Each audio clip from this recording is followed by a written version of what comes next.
Hello guys, আসসালামু আলাইকুম। আমাদের চ্যানেলে আপনাদের সবাইকে স্বাগত। আজকে আমাদের রেসিপি মতিচুরের লাড্ডু। তো দেখে নিন কিভাবে খুব সহজ উপায়ে মতিচুরের লাড্ডু বানানো যায় পুরো দোকানের মতো। তো এখানে ছোলা নিয়ে নিয়েছি এবং ছোলাটা 3 ঘন্টা ভিজানো ছিল। এরপরে ছোলাটা ব্লেন্ডারে ব্লেন্ড করে নিয়ে বড়ার মতো ভেজে নেব। এবার বড়াগুলো ভেজে নিয়ে এটাকে আবার ব্লেন্ডারে দিয়ে তারপরে আবার ব্লেন্ড করে নেব।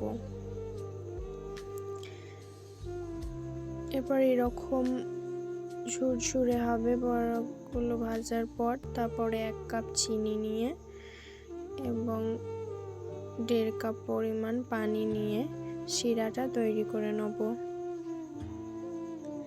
এবং এটাতে একটু রঙের জন্য জাফরান দিয়ে দেবো। তারপরে নাড়তে থাকবো। এখানে একটু গাওয়া ঘি দিয়ে দেবো ফ্লেভারের জন্য এবং 2টো এলাচ। এবার ভাঙা ছোলাগুলো বড়া ভাজার পর যেই মিশ্রণটা হয়েছিল ওটা দিয়ে দেবো এবং এটাকে নাড়াতে থাকবো এবং এটা হয়ে গেলে ফ্যানের তলায় রেখে দেবো ঠান্ডা হওয়ার জন্য। তারপরে ঠান্ডা হয়ে যাওয়ার পর কিছু বাদাম দিয়ে এটাকে মেখে নেব। তারপর লাড্ডু শেপ দিয়ে একের পর এক করে নেব। তাহলেই হয়ে যাবে আমাদের মতিচুরের লাড্ডু।